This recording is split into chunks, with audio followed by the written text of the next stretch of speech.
Under the dim lights of the dojo, the room buzzed with chatter.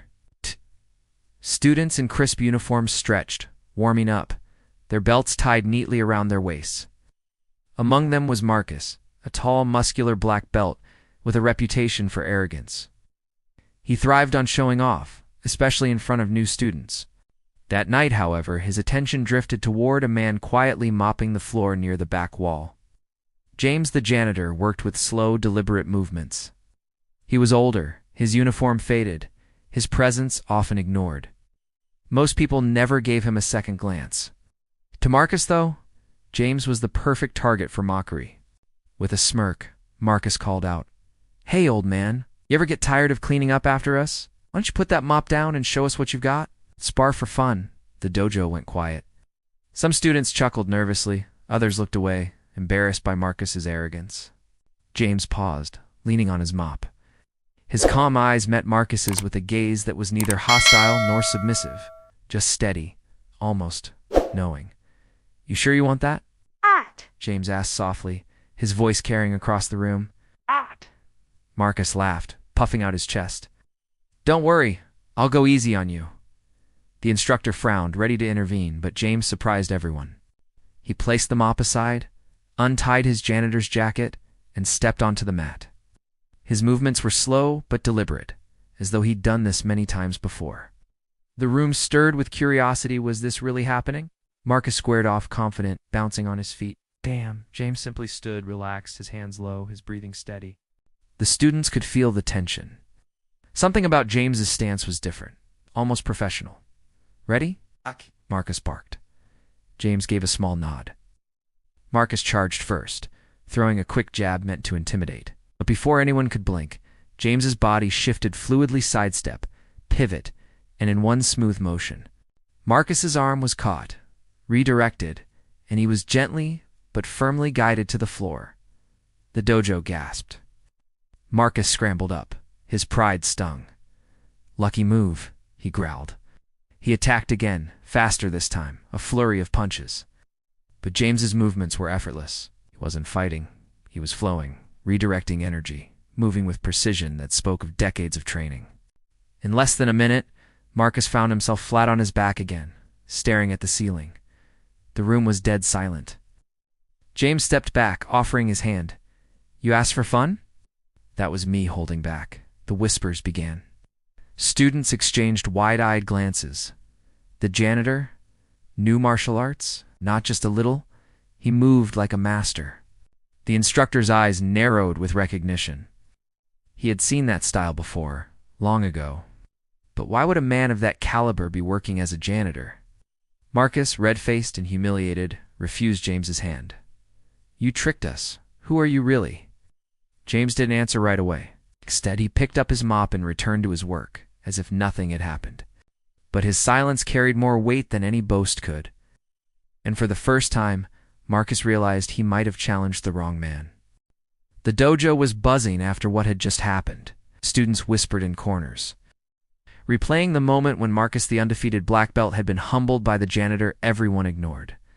The sound of James's mop sliding across the floor now carried a strange gravity. Like each stroke was a reminder that nothing was as it seemed. Marcus paced angrily, his pride burning hotter than the sweat on his forehead. "You think you're clever, old man? You embarrass me in front of everyone? I want a real match." No holding back. The instructor stepped forward. "Marcus, that's enough. You've crossed a line. James isn't here to entertain your ego." But before the tension could break, James raised a hand. His calm voice filled the room. "If a real match is what you want, then so be it. But remember, you asked for it." The students leaned in, unable to look away. Some were nervous, others secretly excited. It felt like they were about to witness something far beyond a sparring session. Marcus tightened his belt and squared up again. This time, he didn't charge recklessly. He circled, studying James, looking for an opening.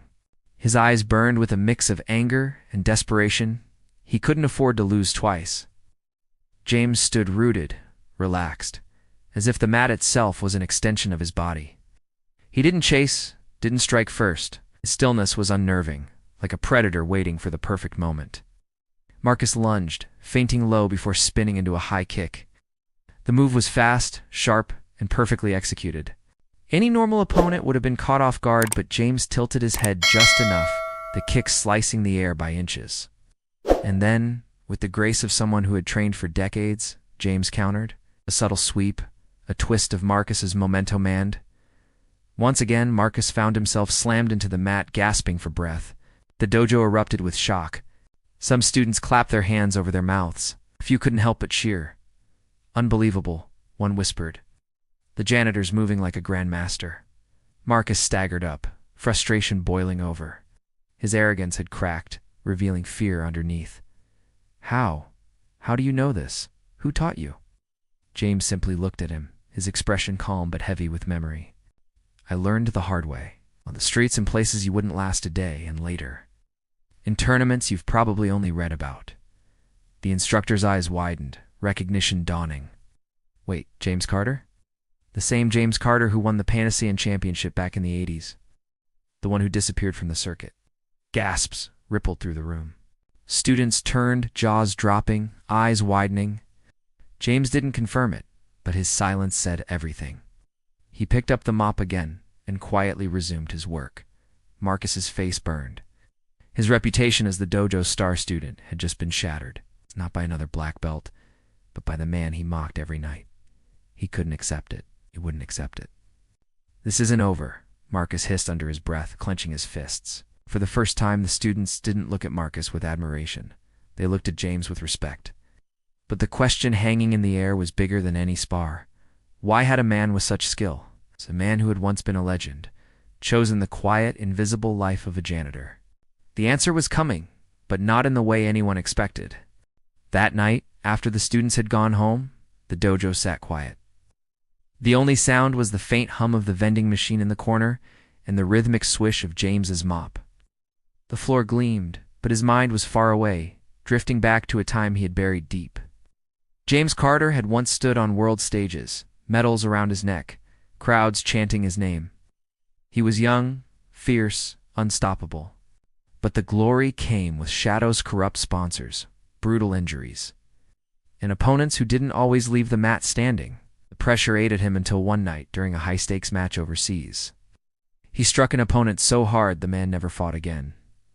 James had won, but it didn't feel like victory. It felt like destruction. That was the night he walked away, vowing never to let his fists define him again. He found work wherever he could. No one cared about world titles when you were mopping a floor. And maybe that was the point. The mop couldn't hurt anyone. It couldn't break bones. It couldn't destroy lives. And now Marcus had dug something out of him he thought was gone forever. Watching the kids sneer and taunt, James felt the echo of his old fire, the same pride that had once consumed him. And that terrified him more than Marcus's kicks ever could. The door creaked open, pulling James out of his thoughts.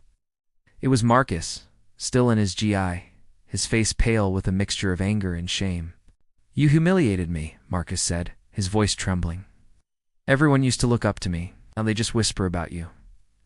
James leaned the mop against the wall. "Respect isn't something you demand, Marcus. It's something you earn. And right now, you're fighting for pride, not discipline." Marcus's fists tightened. "Easy for you to say. You had your chance at glory. I'm still chasing mine." James's eyes darkened. "That's exactly why you'll lose it. Pride makes you reckless. Pride blinds you.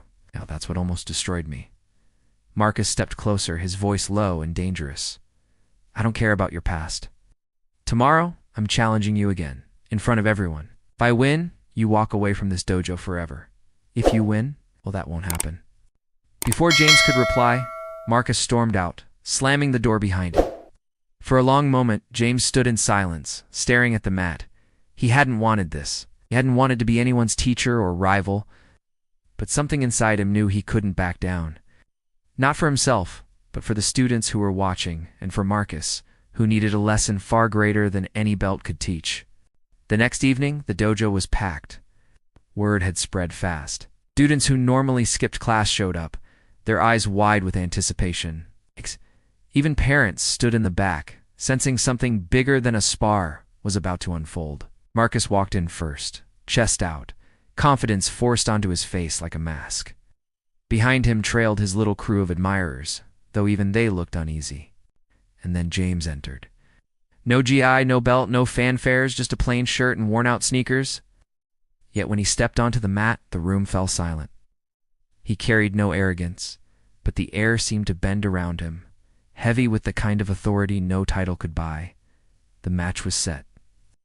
But this wasn't just about kicks and punches anymore. This was about pride versus humility, ego versus wisdom, youth's hunger versus age's scars. Everyone leaned forward, hearts pounding. The referee raised his hand. Begin. Marcus charged like a storm, feet pounding against the mat. Every ounce of anger exploding in a furious kick aimed at James's head. The crowd gasped, but James didn't flinch. With a subtle pivot, he let the kick sail past, his hand tapping Marcus's shoulder to redirect his momentum. Marcus stumbled, barely catching himself. The dojo erupted in whispers. Students leaned forward, eyes wide. Marcus's kick had been too fast for most black belts to react. But James hadn't just dodged it. He had read it, as if he'd seen it coming long before Marcus even moved. Lucky, Marcus spat, resetting his stance. James stayed calm, hands loose at his sides. Control your breathing. You're wasting your energy. Marcus snarled and lunged again. This time he unleashed a barrage. Punches, elbows, knees, kicks each, one faster than the last. He wasn't fighting smart. He was fighting desperate, trying to prove himself by sheer force. Yet, every strike met the same outcome. James wasn't blocking in the traditional sense.